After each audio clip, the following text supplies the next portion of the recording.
I spent a lot of time in nature as a kid, finding the friends that are all around us. I'm spending less time now that I have a job and school, but the funny thing about friends is that they never really leave your side. This is a lichen, and even if you don't know its name, you've definitely seen them before. But hopefully not this one. This one's on my car. What should I name it, by the way? You've probably seen them on rocks, trees, sticks, or even in the built environment, on statues, buildings, and of course, on cars. But what are they doing there? How are they growing there, and why should you care? Well,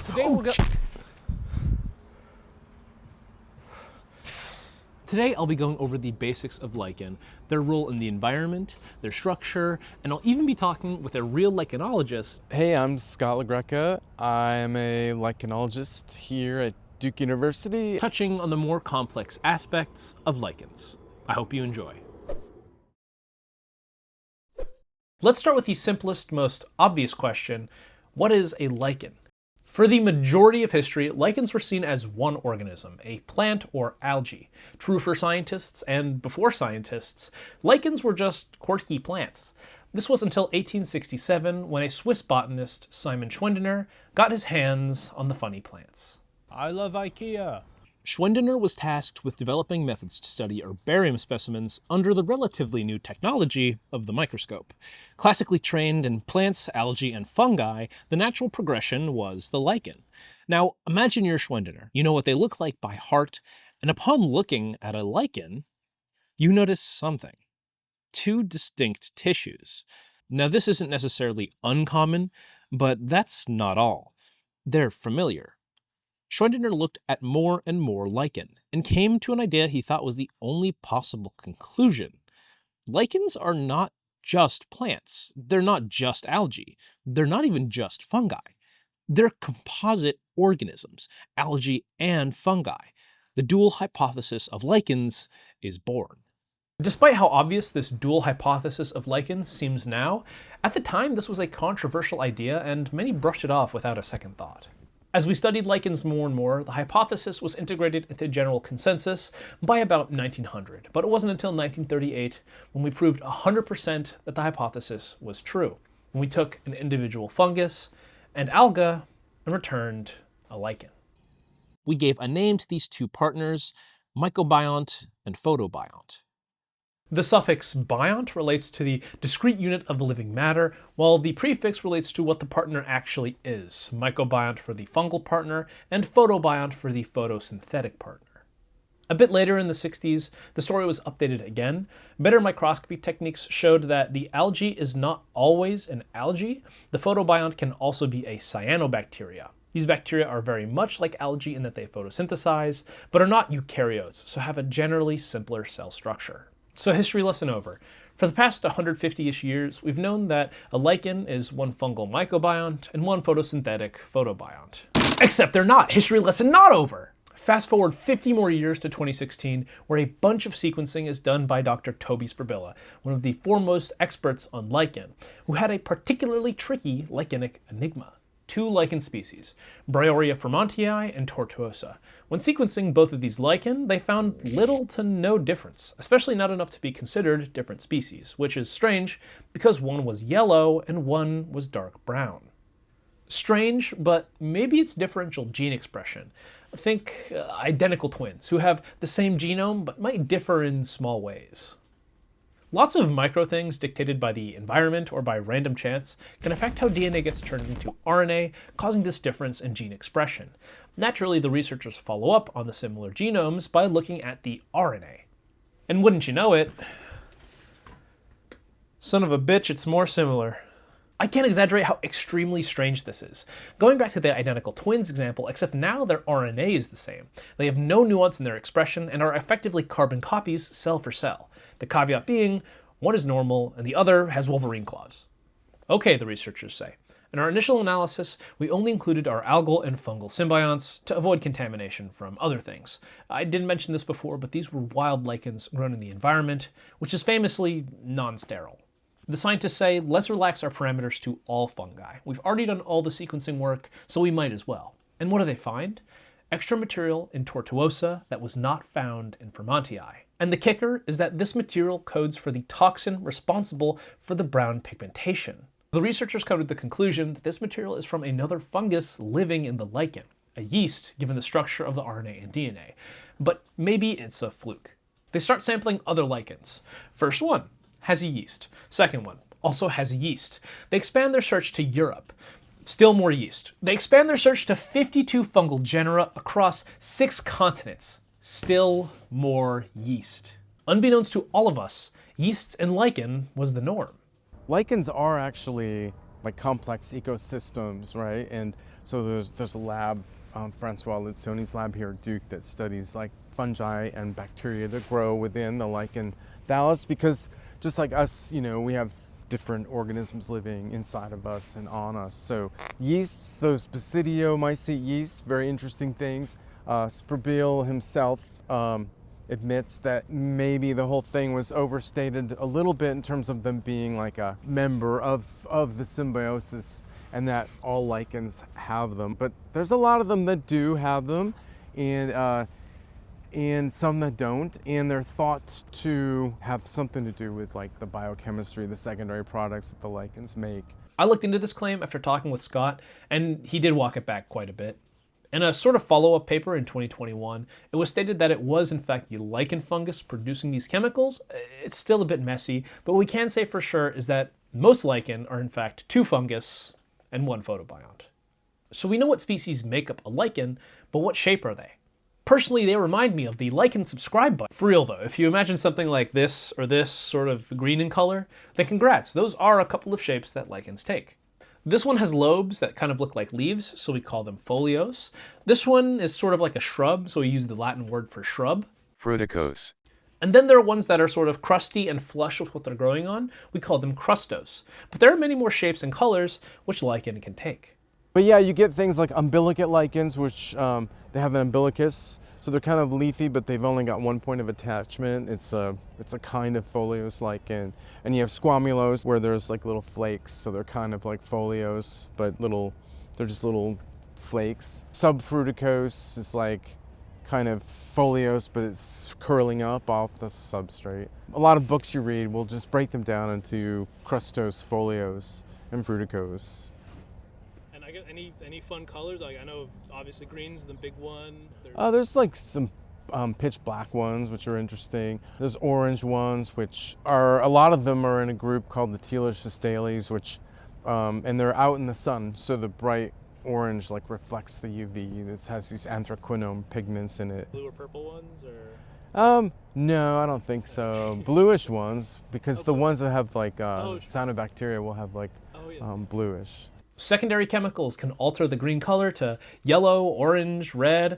Some lichens are green when they're wet, but can turn black when they're dry, and some are just black or gray all the time. Speaking of shape, if you have an eagle eye, you might have seen these structures in some of the lichen we've talked about. And if they remind you of anything, they should. These are called apothecia. They're cup-like structures which are common in ascomycetes, the main group that make the fungal half of lichens, and they're the same structures that are used by larger cup fungi. They're where spores come out of, but only fungal spores, which provides an interesting challenge specifically for lichen. How do the algae come along? Well, for apothecia, you don't. These are regular run-of-the-mill fungal spores, but in the millions of spores that are dispersed, the fungus is hoping that it can find a couple of free-living algae and relichenize. This does work.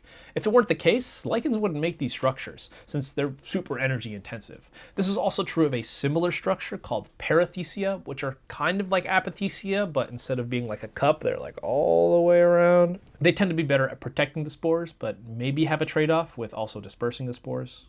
But these are not the only ways. Since you need algae, yeast, and fungus to make a lichen, lichens have found other ways to spread without making these structures. First is the most obvious, just breaking pieces off. If you've ever handled a lichen, specifically dry lichen, you'll find that pieces fall off. And this is no coincidence. This process is called fragmentation, and pieces can get carried by wind, water, or by animals to establish in a new place. This is a form of asexual or vegetative reproduction, and it's pretty safe since there's no need to relichenize. Two more ways lichens spread without losing their photobiont partner are through the production of specialized structures, Soiridia and Ascidia. Soiridia accumulate and burst out of tissue, carrying photobiont cells wrapped in fungal hyphae.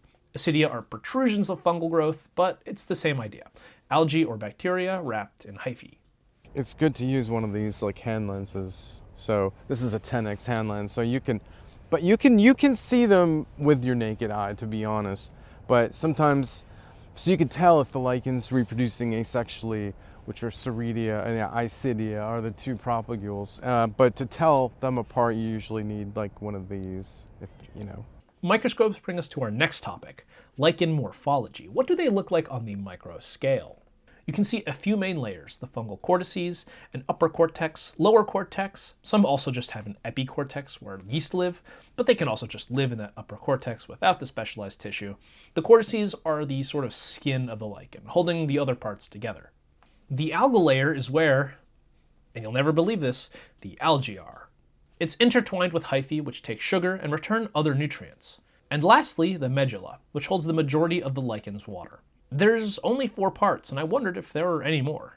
That pretty much sums it up. Little cilia on the ends that will capture water sometimes. Some lichens produce those. You have like rhizines, which are kind of function as roots, but they don't absorb the water. They just act as like a holdfast to keep the lichen in place. So those are variations on a theme, yeah, but they're pretty simple morphologically. So there is some variation, presence of these rhizinae. Some have specialized words to describe breaks in the upper cortex. This ratio of lichen to fungus is also not always the same. Some jelly fungi have much thicker algal layers, but all in all, it's a complex symbiosis with a paradoxically simple structure. But let's get to the symbiosis. How does this relationship even work? The photobiont does photosynthesis, converts air, water, and sunlight into sugar, glucose. Photobionts then transfer that glucose to the mycobiont in exchange for all the other nutrients, nitrogen, phosphorus, potassium, a bunch of others that the fungus breaks down from its substrate. The mycobiont gives a holdfast while also getting nutrients from the atmosphere. Lots of stuff gets dissolved into vapor, rain, dew, and fog, and a good portion of the lichen's nutrients get sourced from the air. I also want to put more emphasis on what I think is the most amazing thing about lichen. They can digest rock. Think about all the things that can actually eat rocks.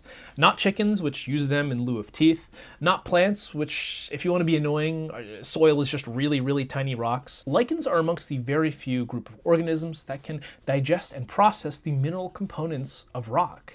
While they get the majority of their energy from their photobiont or from the atmosphere, this ability to establish nearly anywhere is thanks to the rock munching. In the built environment, this affects things that are made of stone. Statues, buildings, gravestones, and even things that aren't rocks. The same thing that lets lichens break down rocks allows them to establish on things like paint or plastic, such as the stuff on my car's mirror. Lichens slowly etch and degrade surfaces, which are hard to see even with a microscope. In fact, this ability to establish nearly anywhere is why lichens are called a pioneer species. When there's bare rock after a volcanic eruption or a landslide, lichens are the first macroscopic life to show up. They live, they break down rock and accumulate carbon, and when they die, they get recycled into the first inklings of soil, allowing larger and larger organisms to establish. The phrase pioneer is accurate to a T. They turn bare rock into livable microcosms of life, turning the abiotic to the biotic. Lichens are so incredibly important because they are progenitors of terrestrial life. I should bring up a quick caveat. Lichens probably evolved after land plants. It's messy. See, there's not a lot of good lichen fossils, so we can't really determine when lichens first existed or what's a lichen and what's a proto-lichen. Some people say before, some people say after. Both agree that if we had a fossil, that'd be perfect, but the general estimate right now is about 450 million years ago for the first lichen. This is all to say lichens are pioneers today, but likely weren't the first things on land. Because of this, many classify lichens as extremophiles, which is true. They can live in some pretty harsh environments. The Arctic, new islands, mountain faces, but lichens also pretty much live anywhere they're allowed to. In these environments, lichens play a more commensal role, just kind of accumulating carbon. They're just like me, for real. As a result, many things have evolved to eat lichen. Deer, specifically reindeer and caribou, love eating lichen. In the winter months when there's not much else, they can eat up to 5 kilograms in a day. Smaller mammals also get in on the action. Rodents, such as mice and squirrels, use lichen as a subsistence food when it's cold. Crabs and various small bugs, springtails, mites, your tiny fare will also eat lichen. And finally, birds, which don't eat lichen, but do use them as camouflage for their nests. Something you might be wondering is, why do we as humans care about lichen? First off, a bit shallow that you'd ask that, Jacob. Our last section is, what do humans use lichen for?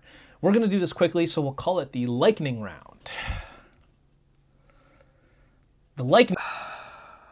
First is food. Lichens generally have toxins in them, which don't make them great to eat, but if you're in a famine or somewhere where lichen's one of the only food sources, we've seen lichens eaten historically, though I wouldn't recommend doing it. Dyes are a big one. Remember all these colors? We can use them. There's still plenty of lichen-based dyes we can make, including some of the few sources of purple in nature. The Greeks, Romans, and later Europeans used these or-kill dyes to dilute the good purple stuff without dulling the color too much. Antibiotics, particularly oocinic acid, lichens create antimicrobials which can be used in various hygiene products. Creams, mouthwash, toothpaste, deodorant. Tom's even hopped on the lichen train. On the other side of the scale, poison. Lichens such as the wolf lichen have been used by Europeans and allegedly Native Americans. Alleged because I couldn't find an academic source, but could find a couple of Native American accounts that talk about lichens as poison more casually. Used either by themselves or alongside powdered glass to be put inside meat for wolves to eat and then die. Brutal stuff. Ancient Egyptians utilized lichens. They put lichens with the mummies. That's why. They didn't just have them, they put them with, they had a purpose. Maybe for their antimicrobial properties, maybe because they smelled good. Both are plausible, maybe it's something else. In either case, they technically become the oldest herbarium specimens by default? Kinda? Pause if you care. Speaking of smells, perfume is another use for lichens. According to the Perfume Society, lichens are among the perfumer's most beloved ingredients. It apparently smells earthy and woody, but it's also an allergen affecting up to 5% of the world's population, so the EU says we can't use them for perfumes. Last but not least is one you might have heard of as an air quality indicator. Lichens take a good portion of their nutrients from the air, and when there's pollutants, they have no ability to filter them out, so they die. More lichens means healthier air, less lichens means less healthier air. While this is a good rule of thumb, we have better technology nowadays to study air quality. Don't go testing your lichens, they're not the gold standard, they never were. The problem with every single one of these is that lichens are slow to grow. This means that we can't cultivate them, and their collection in the wild is generally destructive. If you must take a lichen, I would advise only to take stuff that's already on the ground or on a downed stick. This, not so surprisingly, impacts lichen research, but it's something we're going to have to get into next time. This is everything you should know about lichens, but there's a whole world more to know. Another video will be coming soon about how lichens are used in research, how many lichens there even are, and some extra tidbits about lichen evolution and morphology. I'll be back soon raving about these fascinating organisms. Be sure to subscribe to be notified of that next video, and be sure to like and comment so that more people see this one. In the meantime, be sure to mind your mycelium.